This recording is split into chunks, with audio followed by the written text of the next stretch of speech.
There's a website called Church Leaders that had a very interesting article, and I have condensed some of it. And I want to tell you that the author of this article specifically says that he's not bashing the church in these points. And so I have to think he's still feeling loyal to the church. So I don't want to misrepresent this website and the author of this website as holding my point of view. But I will show you what he had to say, and then we'll talk about our own conclusions of what that means.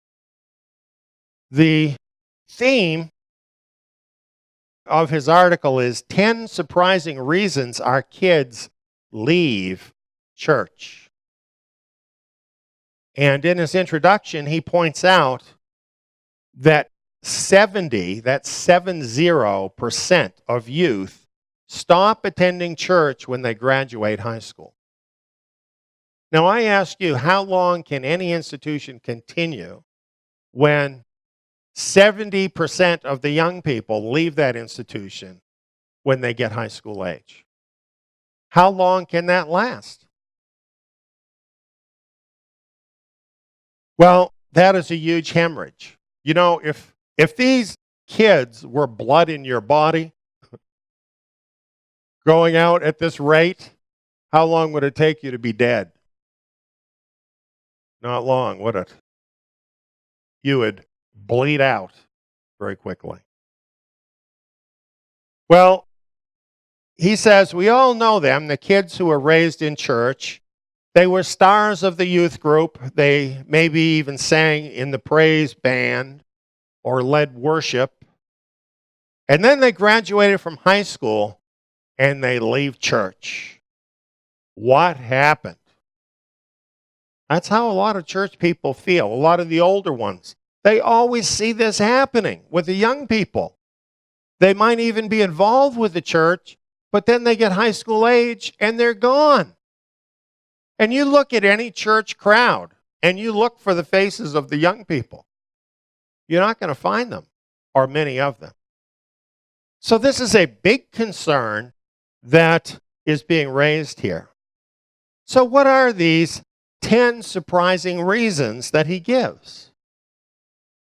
Well, realize he got these answers by actually going to some of these kids and asking them why they left. He did his own survey of these kids to come up with these answers. And this is kind of presented like a top 10 list, okay? So we're going to start with number 10 and move towards number 1. Number 10, the church is relevant. Now, a lot of times people would think the church is not relevant. But he's saying, no, the church is relevant. And he explains that we've taken a historic 2,000-year-old faith, dressed it in jeans, and tried to sell it as cool to our kids. What we're packaging is a cheap knockoff of the world we're called to evangelize. What can you say? This is a church leader saying this. And this is what the kids are seeing. You know, all of that stuff of giving them the rock music and all the latest fashions and keeping up with the times, all of that. They think that's going to help them retain the young people, and it's actually turning off the young people. Number 9, they never attended church to begin with.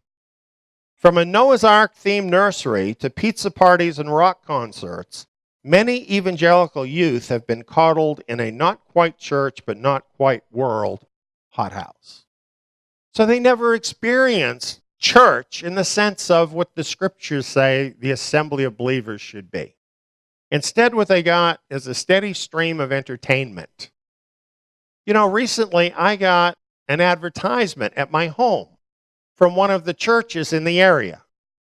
And they wanted to attract me and my family to their church. They don't know who I am. I read through that. I couldn't even find a mention of the Son of God. It was all about all their different kinds of programs, all their entertainment. And that's what was supposed to attract me to their church. And I think that's quite typical of what is going on. Number 8, they get smart. The agnostics and atheists treat our youth as intelligent, which is to say, for the most part, Christians don't treat them as intelligent. And so they're attracted to what the agnostics and atheists are saying. Now, I would just like to speak to this for a minute, and I would like to tell you that the agnostics and atheists don't have something better to give these kids than what you can find in the Word of God. But since most of these churches don't even teach the kids the Word of God, they've got nothing with which to fight that.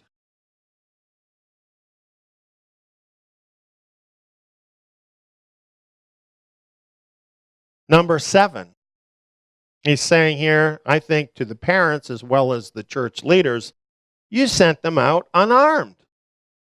Let's just be honest. Most of our churches are sending youth into the world embarrassingly ignorant of our faith. If you don't even know the first thing about what you're supposed to believe, how are you going to stand up against attacks from unbelievers? Number 6, you gave them hand-me-downs. You've tried your best to pass along the internal, subjective faith that you feel. At college, the church loses out to things with much greater appeal to the feelings of human nature. You see how that works? If all you give your kids is some kind of feeling about God, if it's all just about feelings, when they go out into the world and their feelings are stimulated by other things, why do they need the church?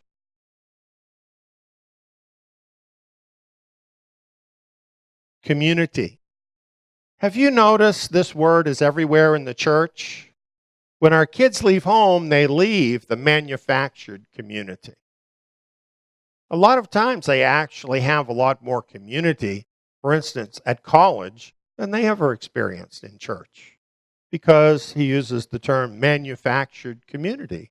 That's what a lot of it is. Number 4, they found better feelings.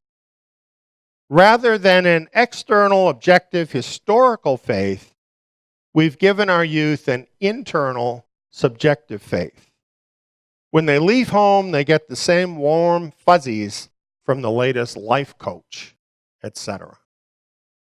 And you know, even on TV, if you can bring yourself to watch one of these presentations by one of these televangelists, and I'm not recommending you do, okay, but I've done it, and then what you get is something like Tony Robbins or somebody like that. It's the same sort of positive thinking kind of message. That's what you get so often from the pulpits of the Christian church. Well, you know, you don't need the church to have that. Go to a Tony Robbins event. You know, you're going to get that without all the guilt, without feeling like you're not measuring up or whatever. Number 3, they got tired of pretending. In the best life now, every day of Friday world of evangelicals, there's little room for depression, struggle, or doubt. So they trumpet the message, the church is full of hypocrites. Yes, in a lot of churches, you're not really allowed to have a negative thought. You're not allowed to have a frown on your face. Everybody's supposed to be smiling all the time. You're supposed to be happy all the time. And you know what? A lot of young people come to the conclusion that's not authentic. That's not real human beings. You know, if you hit your thumb with a hammer, chances are you might say a few words you otherwise wouldn't say. That happens. That's part of life in this world. And young people, they see how very often Christianity appears on its outer veneer, but they have seen what it really is, and they see a big gap between the two. Number 2, this was interesting. It says they know the truth. But it's not talking about the same truth I'm talking about, okay? It says the truth they know is this: they can't do it. They know it. All that be nice moralism they've been taught boils down to do, don't do. And you know, that's very interesting, because the Christian church makes a big deal out of you don't have to keep the law. But you know what they do? They invent their own law. They have all their own do's and don'ts. Many times they have their own dress code. Doesn't come out of the scriptures, it came out of somebody's head, right? They have their own standards. Constant do's and don'ts. And so even though they talk about grace, from the standpoint of the kids, it's all do's and don'ts until it makes them feel like, you know what, I just can't do that. That's what he's saying. And he goes on here, they either think that they're good people since they don't do any of the stuff that the denomination teaches against. I'm okay. I don't need the church. I'm doing all the stuff. Or they realize that they don't meet Jesus' own words of what is required. Now that's more serious, isn't it? They actually have read the word. They've actually seen what it says. And they say, oh, I can never do that. He says there's no rest in this law, only a treadmill of works they know they're not able to meet. I think that's a big one. I think that's a very big one. And now we get to number 1. They don't need it.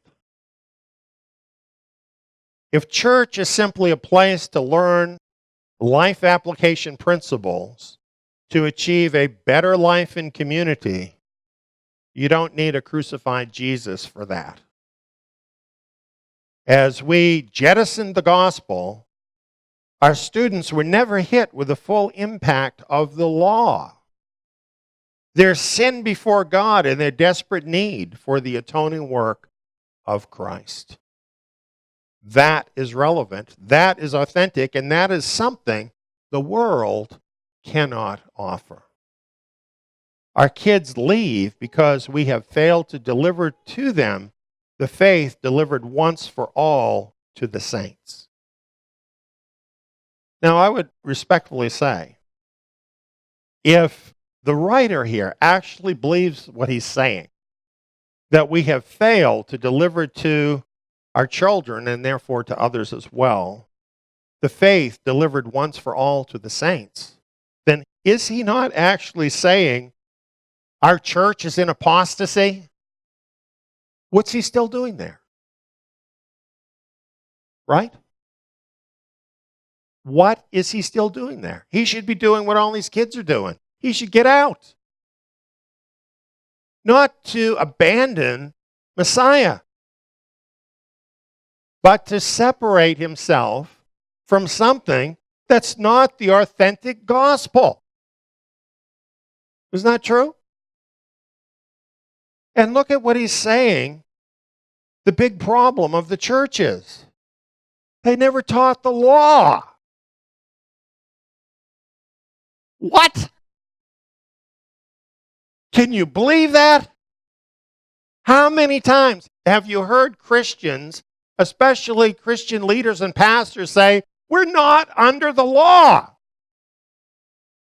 They say that all the time. It's their major mantra, right? Here is a pastor that's saying, hey, we didn't teach them the law. So they don't know they're sinners.